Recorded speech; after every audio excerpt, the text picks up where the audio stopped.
much. It's a great honor to have the president. The Kurds are very well protected, plus they know how to fight. And by the way, they're no angels, but they were with us. They are no angels, but they are fighting. We are largely out of that area. We're very well set. We have quite a contingent right nearby of soldiers and of the finest equipment in the world. I don't think we'll have to use it. So Syria is either negotiating with or talking to Turkey. We're also talking to Turkey. We put massive sanctions on Turkey. Sanctions work, frankly, better than fighting. Syria wanting to take back their land, that's a whole different story. If Syria wants to fight for their land, that's up to Turkey and Syria, as it has been for hundreds of years. They've been fighting, and the Kurds have been fighting for hundreds of years. That whole mess, it's been going along for a long time. Syria may have some help with Russia, and that's fine. It's a lot of sand. They've got a lot of sand over there, so there's a lot of sand that they can play with.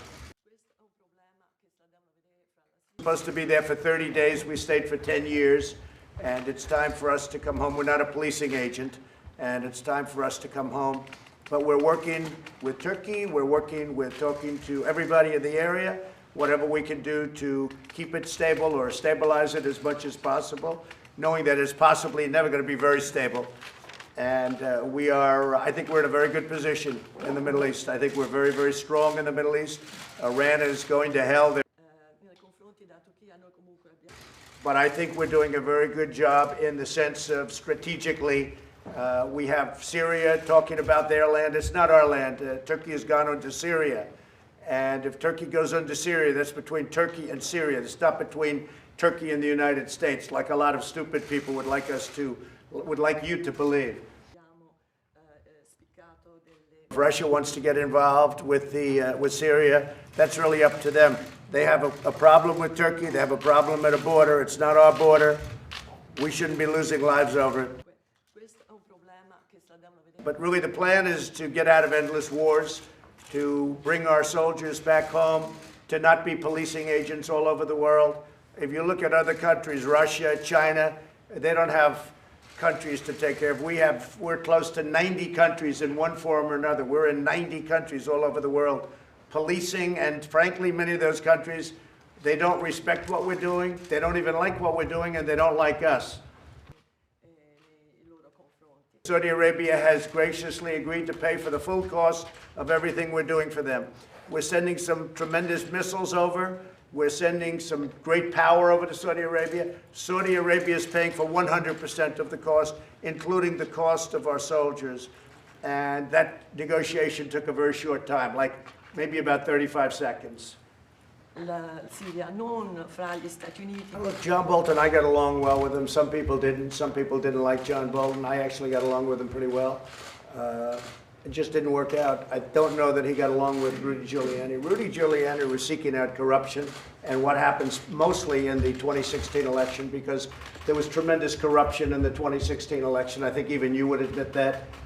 The election was, it was disgraceful what happened, and what happened to me and what happened to the Republicans.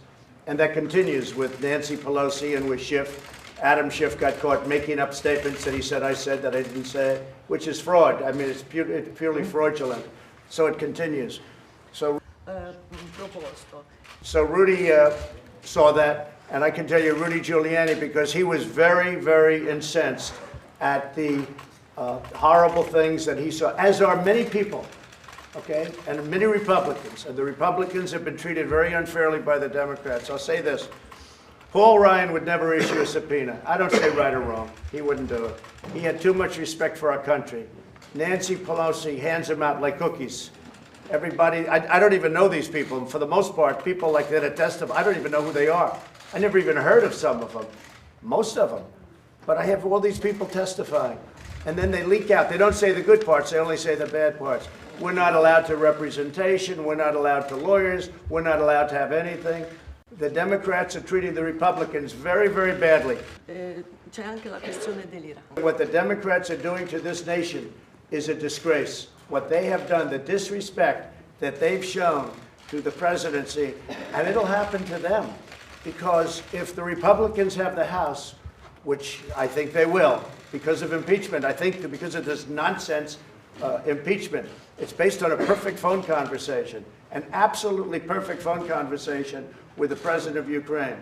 Occuparsi della